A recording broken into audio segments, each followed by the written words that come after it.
नमस्कार दोस्तों, स्वागत करता हूँ सभी का हमारे यूट्यूब चैनल पर। मैं हूँ संदीप चंदेला और आप देख रहे हैं Sandeep education world academy YouTube channel. जो भी दोस्त अपने चैनल पर नए हैं प्लीज़ चैनल को सब्सक्राइब कीजिए, वीडियो को लाइक कीजिए और अपने दोस्तों के पास शेयर कीजिए। शुरू करते हैं फिर आज का अपना प्यारा सा सेक्शन, हिंदी का एक बेस्ट सा टॉपिक, हिंदी व्याकरण का प्रथम टॉपिक संज्ञा से शुरुआत करते हैं।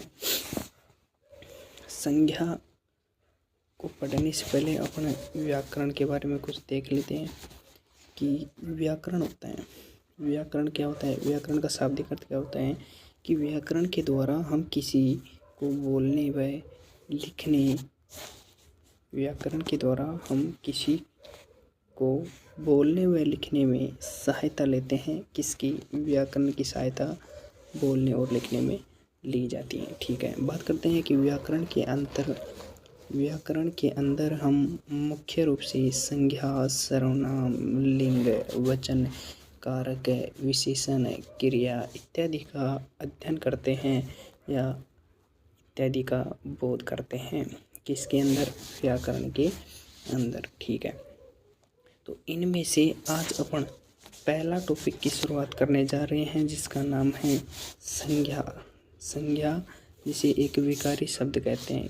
क्या कहते हैं? जिसे एक विकारी शब्द कहते हैं। संज्ञा को क्या कहते हैं? एक विकारी शब्द।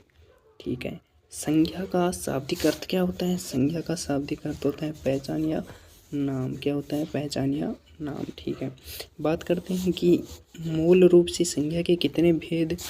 तो मूल रूप से संज्ञा के कितने प्रकार की होती है? मूल रूप से संज्ञा दो प्रकार की होती है। कितने प्रकार की? दो प्रकार की। पहला कौन सा है? पहला होता है दृश्य, मूर्त, वास्तविक, ये यथार्थ कहते हैं। ठीक है, और जो संज्ञा का दूसरा प्रकार है वो अदृश्य होती हैं, अमूर्त, अवास्तविक या काल्पनिक भी कहते हैं जिसे। ठीक है, आगे चलते हैं तो आगे देखते हैं कि दृश्य और अदृश्य में दृश्य कौन कौन सी होती हैं। दृश्य में आती हैं जातिवाचक संज्ञा और व्यक्तिवाचक संज्ञा होती हैं, वो आती हैं दृश्य में। ठीक है, अदृश्य की बात करते हैं तो इसमें आती हैं भाववाचक संज्ञा। ठीक, जो जातिवाचक संज्ञा होती हैं, जो जातिवाचक संज्ञा हैं ये आगे चल के दो पार्ट, इसके भी दो पार्ट हो जाते हैं। एक द्रव्यवाचक हो जाती है और एक समुदायवाचक हो जाती है। ठीक है, मुख्य रूप से बात करें कि अर्थ के आधार पर संज्ञा के कितने भेद होते हैं। तो अर्थ के आधार पर संज्ञा के पांच भेद होते हैं। हिंदी में संज्ञा के भेद कितने होते हैं? हिंदी में संज्ञा के टोटल 5 भेद होते हैं। प्राचीन हिंदी में संज्ञा के भेद 5 होते हैं। कितने? प्राचीन हिंदी में संज्ञा के कितने भेद होते हैं? 5 भेद होते हैं। ठीक है, बात करते हैं आधुनिक की, कि आधुनिक हिंदी में संज्ञा के 3 भेद होते हैं। कौन कौन से? व्यक्तिवाचक, जातिवाचक और भाववाचक। व्यक्तिवाचक संज्ञा, जातिवाचक संज्ञा और भाववाचक संज्ञा, ये आधुनिक संज्ञा के 3 भेद होते हैं। ठीक है, अब ये तो जान लिया अपन ने। ठीक है, अब इसके बाद देख लेते हैं कि संज्ञा की वास्तविक परिभाषा क्या होती है। तो संज्ञा की परिभाषा की बात करते हैं तो संज्ञा की परिभाषा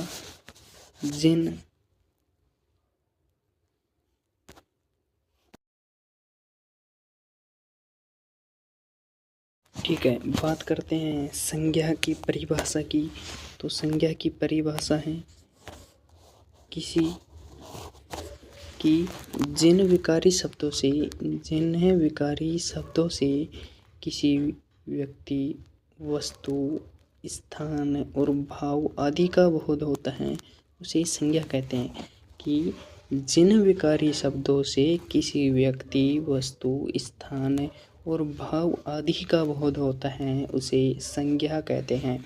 जैसे नदी, पर्वत, राम, गंगा, सागर, पुस्तक, शहर, प्रेम, भूख आदि ये शब्द क्या हैं? संज्ञा शब्द हैं। क्या हैं? संज्ञा शब्द हैं। ठीक है, बात करते हैं कि संज्ञा को अगर अपन तोड़ते हैं संज्ञा शब्द को, तो संज्ञा को सम प्लस जय प्लस यह प्लस या में तोड़ते हैं। किसमें? सम प्लस जय प्लस यह प्लस पै में संज्ञा का संधि विच्छेद करते हैं। ठीक है, आगे चलते हैं संज्ञा के पहले प्रकार की तरफ। संज्ञा का पहला प्रकार है व्यक्तिवाचक संज्ञा। व्यक्तिवाचक संज्ञा के अंदर अपन पढ़ते हैं कि जो संज्ञा किसी विशेष व्यक्ति, स्थान आदि का बोध कराती हैं उसे व्यक्तिवाचक संज्ञा कहते हैं। कि जो संज्ञा किसी विशेष व्यक्ति, स्थान आदि का बोध कराते हैं उसे व्यक्तिवाचक संज्ञा कहते हैं। ठीक है, बात करते हैं व्यक्तिवाचक संज्ञा के। राम, गीता, हिंद महासागर, दिल्ली, गंगा, ये क्या है? ये विशेष शब्द हैं। ठीक है, यहाँ पे व्यक्तिवाचक संज्ञा का प्रयोग हुआ है। ठीक है, व्यक्तिवाचक संज्ञा हमेशा एक वचन होती हैं। इट इज मोस्ट लाइन कि व्यक्तिवाचक संज्ञा हमेशा एक वचन ही होती हैं। ठीक है, और दुनिया में एक ही होती हैं, दुनिया में यूनिक होती हैं व्यक्तिवाचक संज्ञा। ठीक है, बात करते हैं इसके उदाहरण की। जैसे पश्चिम बंगाल, दिल्ली, राहुल, शिखा आदि क्या हैं? व्यक्तिवाचक संज्ञा के उदाहरण। ठीक है, व्यक्तिवाचक संज्ञा हो गई क्लियर। उसके बाद अपन देखते हैं व्यक्तिवाचक संज्ञा का एक क्वेश्चन कर लेते हैं, फिर बढ़ते हैं नेक्स्ट संज्ञा के दूसरे प्रकार के। कि निम्नलिखित विकल्पों में व्यक्तिवाचक संज्ञा कौन सी है? बताइए। आपके पास ऑप्शन ए है नदी, ऑप्शन बी है कलम, ऑप्शन सी है ताजमहल और ऑप्शन डी है घड़ी। बताइए इनमें से व्यक्तिवाचक संज्ञा कौन सी हैं? तो इसका राइट आंसर हो जाएगा ऑप्शन नंबर सी ताजमहल। क्या होगा? ऑप्शन सी ताजमहल इसका राइट आंसर हो जाएगा। ताजमहल क्या है? एक दुनिया में यूनिवर्सल चीज़ है ये, और एक ही वचन है, इसलिए यहाँ पर क्या हो जाएगा? व्यक्तिवाचक संज्ञा हो जाएगा। ठीक है, बात करते हैं संज्ञा के दूसरे प्रकार की। तो संज्ञा का दूसरा प्रकार है व्यक्तिवाचक संज्ञा। कौन सा है? व्यक्तिवाचक संज्ञा। ठीक, जो विकारी शब्द किसी संपूर्ण जाति या उपजाति का बोध कराते हैं। जो विकारी शब्द किसी संपूर्ण जाति या उपजाति का बोध कराते हैं वे शब्द जातिवाचक संज्ञा कहलाते हैं। क्या? जातिवाचक संज्ञा कहलाते हैं। ठीक है, जैसे बात करते हैं कि इसमें क्या होता है कि जातिवाचक संज्ञा होती हैं जो बहुवचन होती हैं। ठीक है, और ये जाति का बोध कराते हैं यहाँ पर। ठीक, तो यहाँ पर एक विशेष लिखा हुआ है कि विशेष नोट में लिखा हुआ है कि जातिवाचक संज्ञा हमेशा क्या होती हैं? बहुवचन होती हैं। क्या होती हैं? बहुवचन होती हैं। ठीक है, यहाँ पे जब एक वचन से बहुवचन शब्द बन जाते हैं तो वहाँ पर जातिवाचक संज्ञा हो जाती है। जैसे नदी से नदियाँ, नदी क्या होती हैं? एक वचन। नदियाँ जब इसका जातिवाचक में बदलेगी तो यहाँ पर नदियाँ हो जाएगा। लड़का से हो जाएगा लड़के, घड़ियाँ, पुस्तकें, ये सभी जातिवाचक संज्ञा हैं। ठीक है, जैसे पर्वत है, सागर है, तालाब, घर है, कुर्सी, मेज है, लड़की, बोतल है आदि क्या है? ये सभी जातिवाचक संज्ञा के उदाहरण हैं। ठीक है, बात करते हैं आगे कि पदों के नाम में, जो पदों के नाम होते हैं, जैसे अधिकारियों के जो नाम होते हैं, अधिकारियों के पदों के नाम होते हैं जो उनमें हमेशा जातिवाचक संज्ञा होती है। क्या होती है? वहाँ पर हमेशा जातिवाचक संज्ञा होती हैं। जैसे डॉक्टर, वकील, प्रोफेसर, ड्राइवर, शिक्षक, राज्यपाल, मंत्री आदि ये सभी यहाँ पर क्या होगा? जातिवाचक संज्ञा का प्रयोग हुआ है। यहाँ पर हमेशा जातिवाचक संज्ञा होती हैं। ठीक है, बात करते हैं विद्यार्थी की। जैसे यहाँ पर एक ये देख, विद्यार्थी जो है, विद्यार्थी एक जातिवाचक संज्ञा है। जबकि विद्यार्थी में किसी स्पेशल विद्यार्थी की बात की जाती है, जैसे मोहन, तो यहाँ पर मोहन क्या हो जाएगा? व्यक्तिवाचक संज्ञा, क्योंकि यहाँ पर एक स्पेशल की बात की गई है, तो यहाँ पर विद्यार्थी की बात की गई है। विद्यार्थी तो एक जाति है, जबकि किसी स्पेशल नाम से बोला जाए तो वहाँ पर व्यक्तिवाचक संज्ञा हो सकती है। ठीक है, तो चलते हैं नेक्स्ट है प्राकृतिक आपदा कौन सी संज्ञा होती है। प्राकृतिक जो आपदा होती है कौन सी संज्ञा होती है। तो प्राकृतिक आपदा होती हैं जैसे आंधी, तूफान, ज्वार भाटा, बारिश, ज्वालामुखी, कंपन, भूकंप आदि। ये क्या है, ये सब प्राकृतिक आपदा है और इनमें हमेशा जातिवाचक संज्ञा होती है। कौन सी होती हैं, इनमें हमेशा जातिवाचक संज्ञा होती हैं। ठीक है, बात करते हैं संज्ञा के तीसरे प्रकार की, जो जातिवाचक संज्ञा के अंदर ही आता है वैसे तो इसका नाम है द्रव्यवाचक संज्ञा। क्या है, द्रव्यवाचक संज्ञा। ठीक है, तो ये क्या होती है कि वैसे एक वचन होती हैं। क्या होती हैं, एक वचन ही होती हैं। ठीक है, जो विकारी शब्द किसी पदार्थ द्रव्य का बोध कराते हैं, कि जो विकारी शब्द किसी पदार्थ द्रव्य का बोध कराते हैं, जैसे लोहा, डीजल, तेल, सोना चांदी, लोहा, तेजाब, पानी, चाय, दूध, लस्सी आदि क्या है, ये पदार्थ की द्रव्य का बोध हो रहा है। यहाँ पर तरल का बोध हो रहा है, सॉरी द्रव्य का बोध हो रहा है, यहाँ पर पदार्थ का बोध हो रहा है। तो यहाँ पर क्या हो जाएगा, द्रव्यवाचक संज्ञा हो जाएगा। जैसे मसाले हो गए, हल्दी, जीरा। ठीक है, बात करते हैं संज्ञा की चौथे प्रकार की। तो संज्ञा का चौथा प्रकार है समूह या समुदायवाचक संज्ञा। समूह या समुदायवाचक संज्ञा, तो जो विकारी शब्द किसी समूह या समुदाय का बोध कराते हैं उसे समूह व समुदायवाचक संज्ञा कहते हैं।